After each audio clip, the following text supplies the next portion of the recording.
My name's Byron Andreas, and I dive into all sorts of controversial shit, professional wrestling, travel videos, food reviews, and whatever else catches my eye. Today, I'm getting into the Vince McMahon documentary series, specifically the second episode titled Heat. If you want to see more of my rants, hit that subscribe button. I'm gunning for 1,000 subscribers by year's end, so don't sleep on it.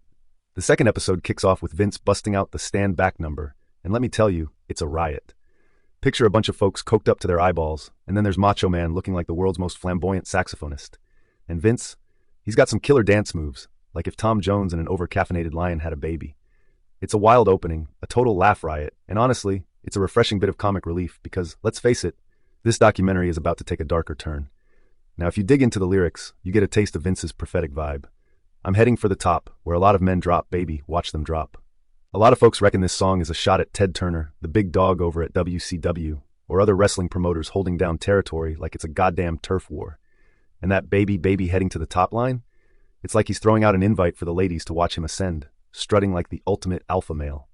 It's classic American businessman bravado, like a lion hunting down the competition, ready to tear apart anyone in his way. Then there's the dance segment, a perfect metaphor for Vince.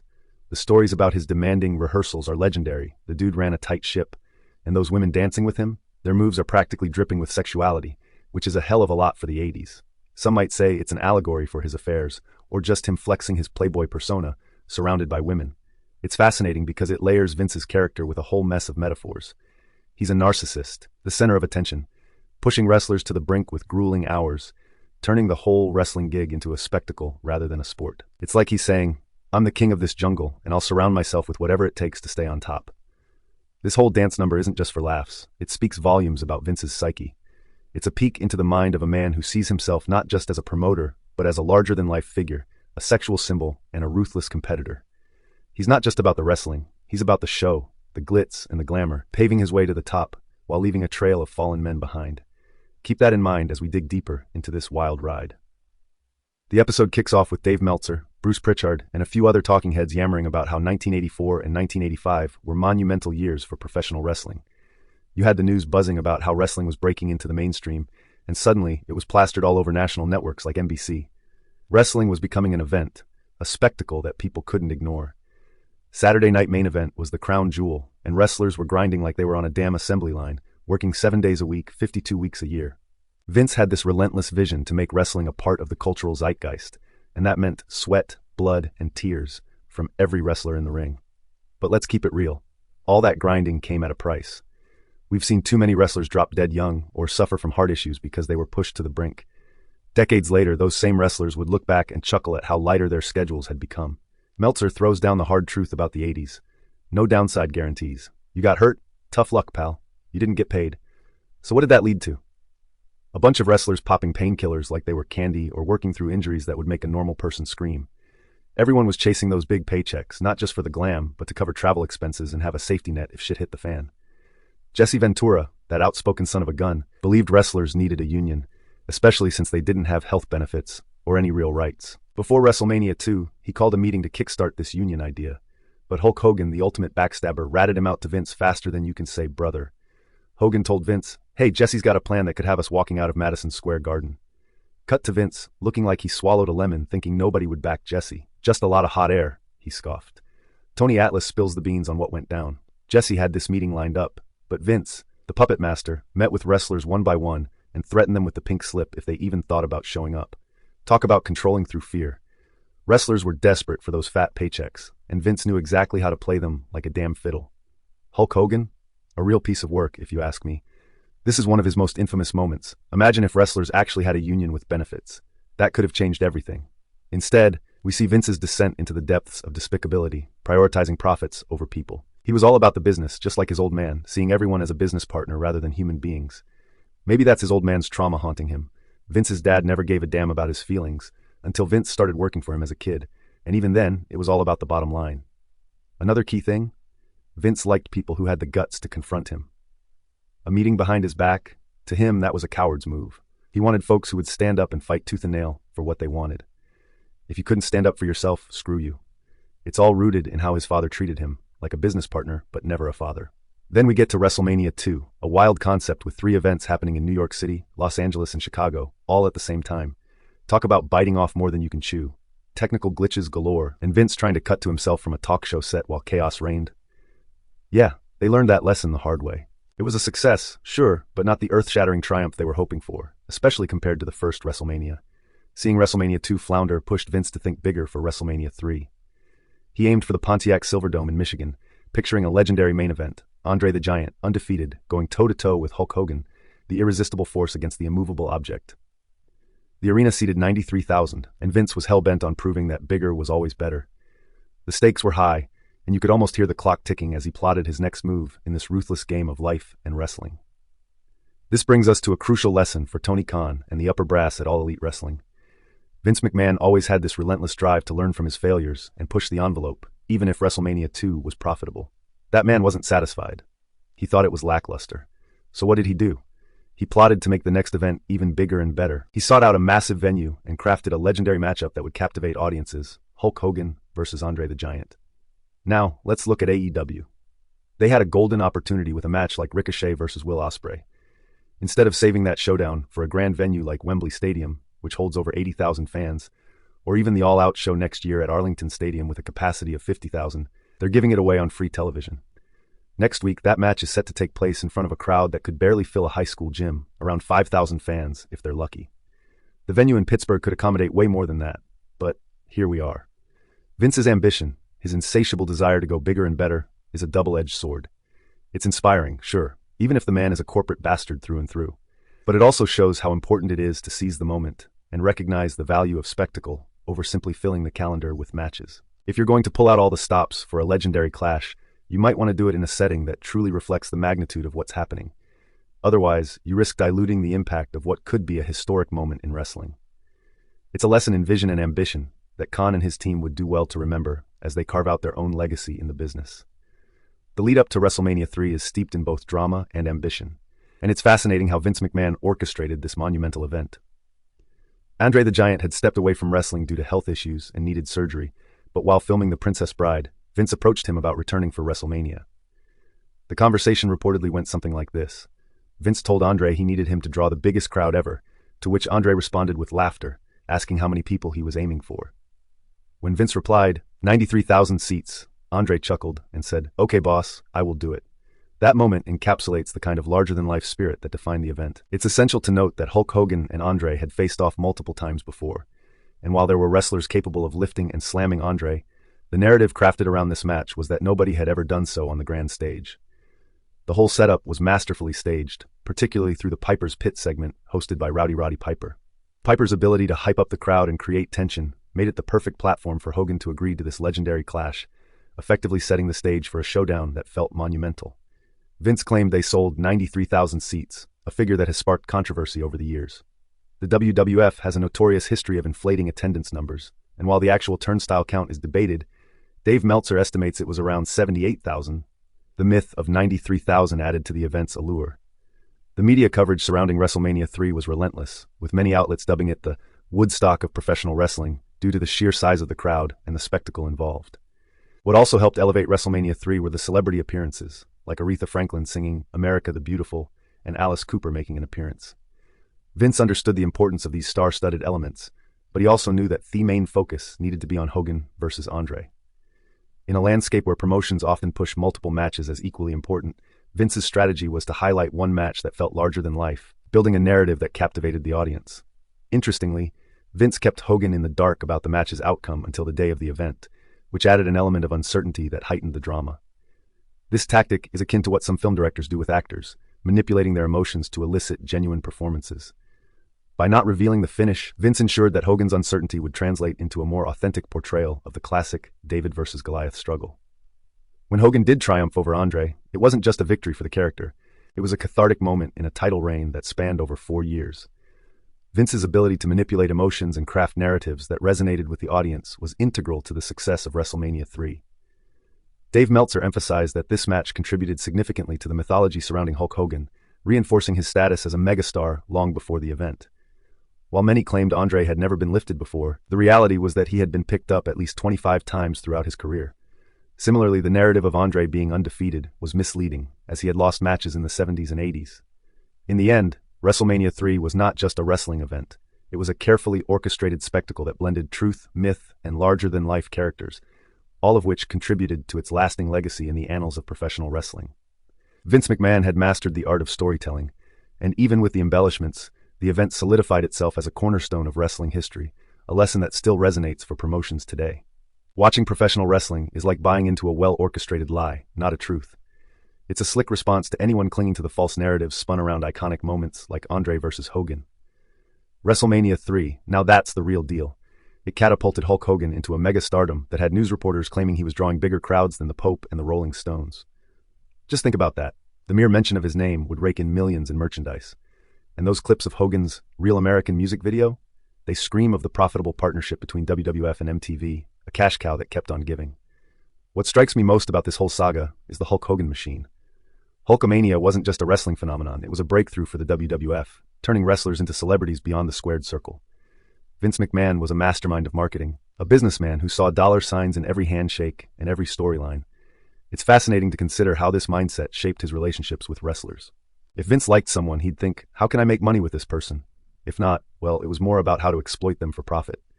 Tony Atlas and others paint a picture of Vince and Hogan as a unit, almost symbiotic. Hogan might not have liked every scheme, but he trusted Vince's Midas touch. That partnership spawned action figures, cartoons, workout sets, celebrity cameos, you name it. Every piece of merchandise was not just a product.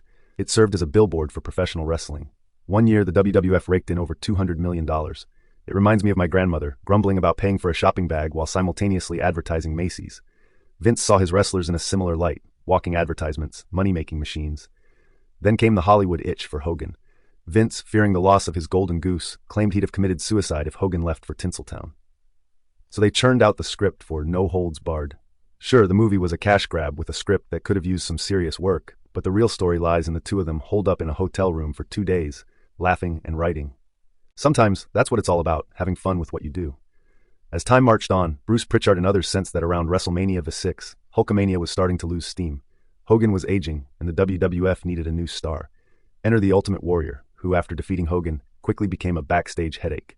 This paved the way for Hogan's resurgence with a match against St. Slaughter.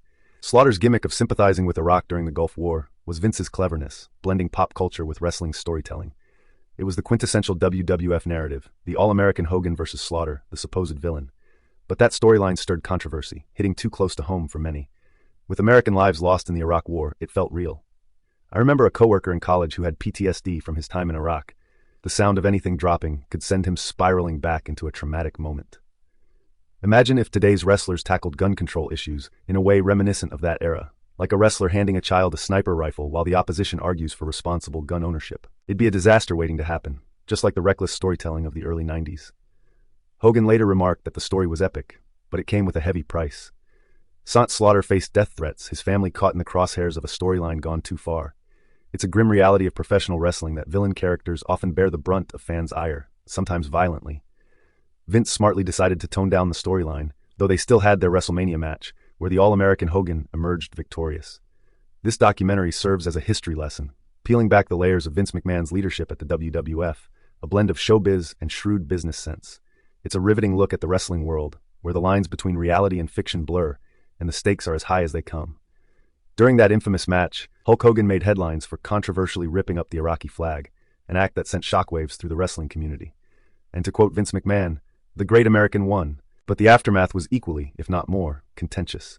In a moment that sparked outrage, Hogan was seen wiping his blood on the American flag, a gesture that drew comparisons to casually wiping away sweat.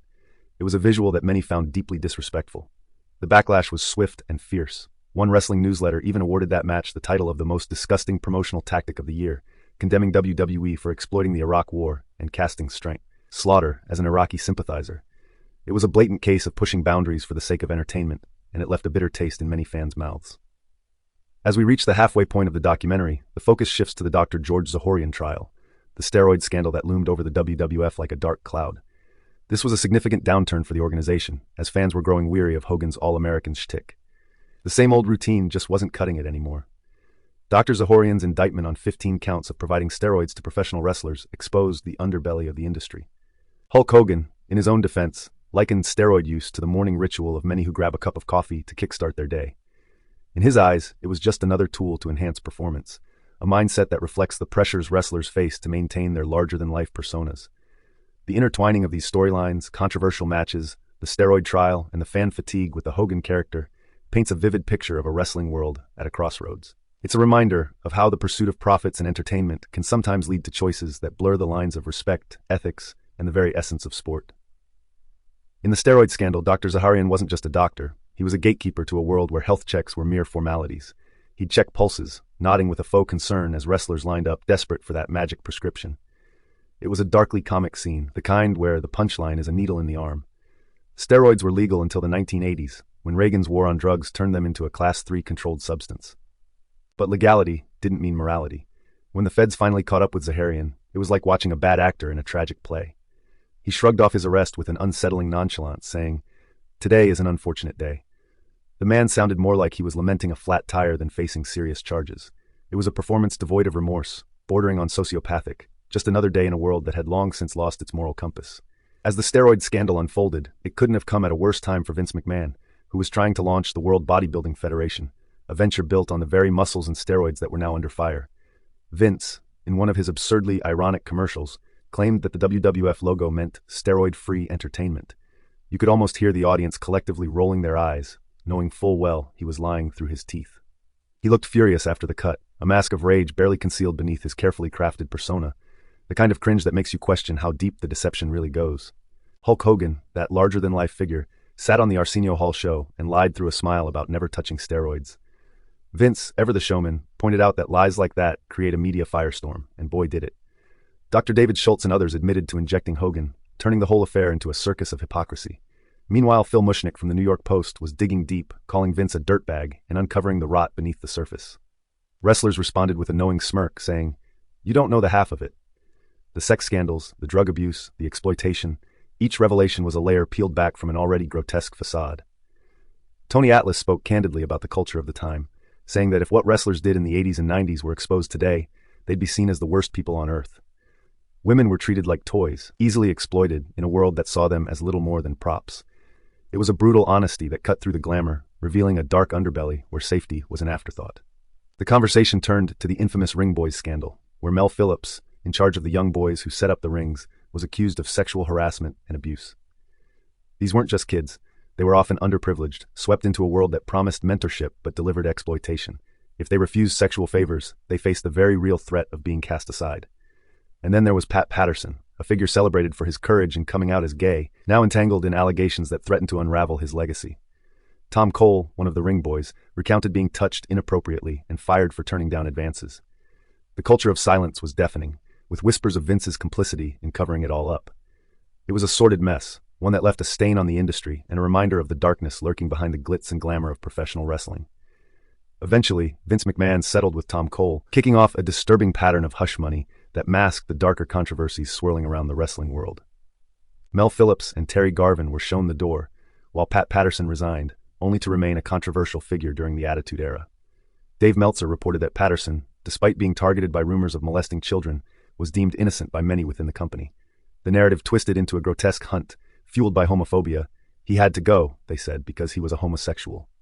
In the locker room, whispers floated through the air like stale smoke. Many wrestlers believed in Patterson's innocence. Eventually, he was welcomed back to television, but the scars of those accusations lingered.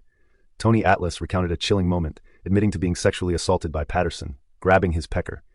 When the interviewer asked why he didn't complain, Atlas laughed. "To who? He's the number 2 guy." The absurdity of it hung in the air, a stark reminder of the mentality that permeated the business. Either you took it, or you went home. Vince needed Pat more than he needed me, Atlas added, the laughter fading into a bitter truth. Dave Meltzer weighed in, calling Patterson a savant essential to Vince's vision for booking, but the reality was that Vince wasn't just protecting Patterson, he was protecting the wrestling business itself. It was a chilling calculus, keeping the lid on scandals to maintain the facade of entertainment. The truth could rot away in silence as long as the show went on.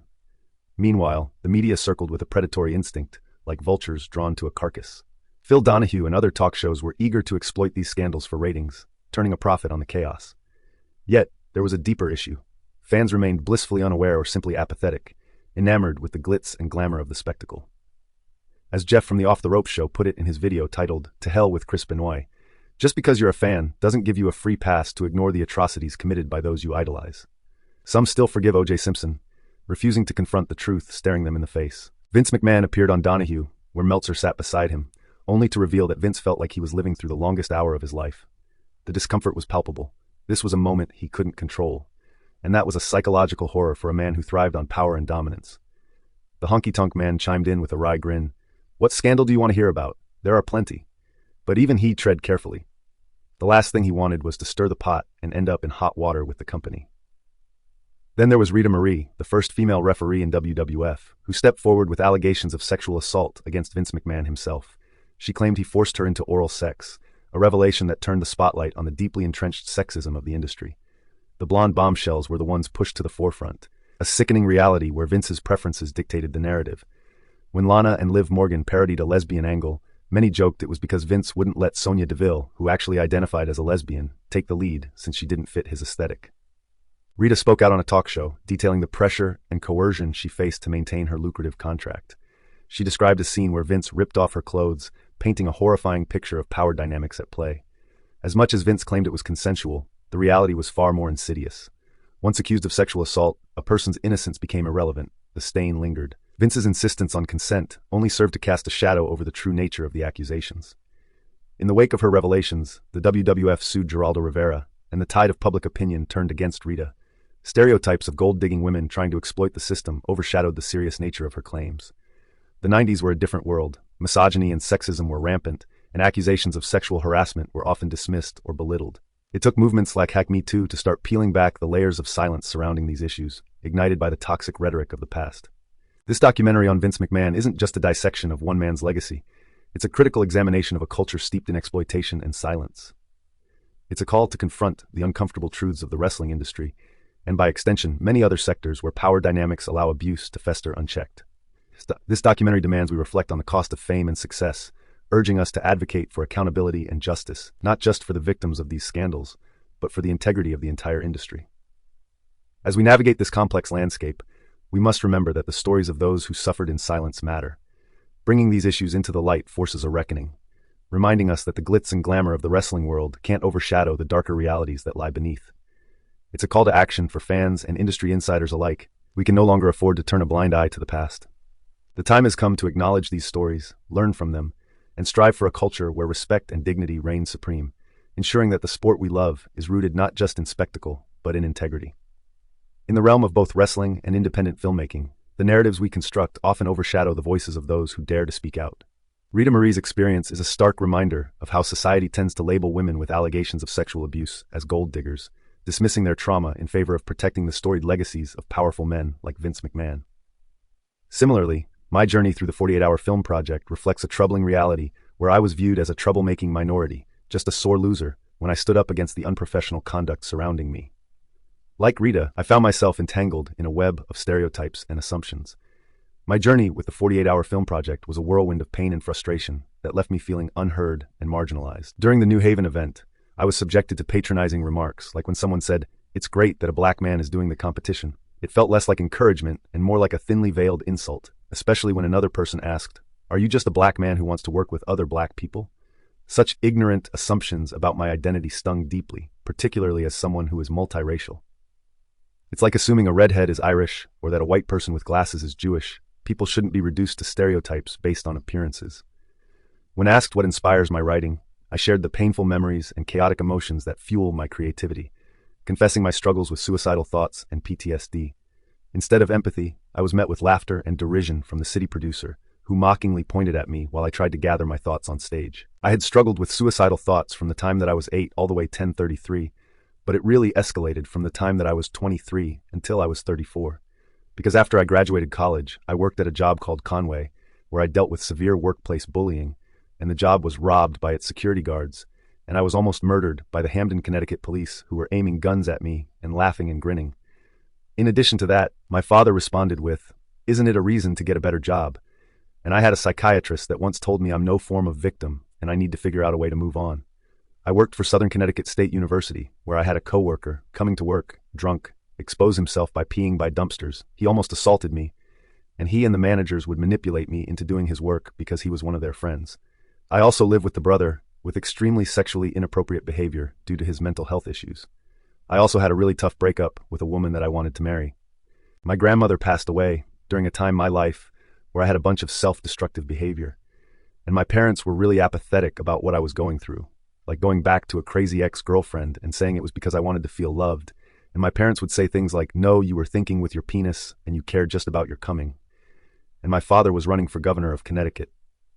And during his campaign, he mentioned that me and my brothers were all black children with autism, when actually one of my brothers has autism, and me and my older brother were not African Americans, just mixed race toward. It was like a white man trying to act like a white savior. Even though all those feelings caused me a lot of pain and I lost control of my emotions, it was very hurtful that the city producer was instigating me by responding with sarcastic, gasping sounds and also playing on their phone and then chuckling a couple of times. The incident ended with somebody from the audience screaming at the top of their lungs to tell me to shut up, and that person was also instigating me by winking and grinning after the competition ended. After apologizing to the producer in 2016, when I did her competition in 2017, I chose to do a person atonement by not speaking on stage when a lot of people were praising the editing that I did for another project. In response to that, while I was sitting in the audience, she was pointing at me and chuckling, and clearly, because many city producers do sit in on the judging, more than likely, I was clearly not going to be one of her winners, even though the crowd was behind me, and that's usually how they pick awards. Over the next few years, I tried to advocate for myself by reaching out to other producers and seeking support. Yet, the president of the 48-Hour Film Project ignored my pleas for 6 long years. When I finally did hear from him, it was only after the city producer accused me of harassment for speaking out against her unprofessional behavior. They put me on a 2-year probationary period, claiming my biggest issue was my disagreement with how awards were handed out, painting me as a sore loser rather than addressing her misconduct. Things escalated when the producer falsely told another city that I was banned from all events, leading to threats of arrest if I showed up to volunteer for a different 48-hour film project. When I informed the president about this, he clarified the situation, allowing me to attend the other event.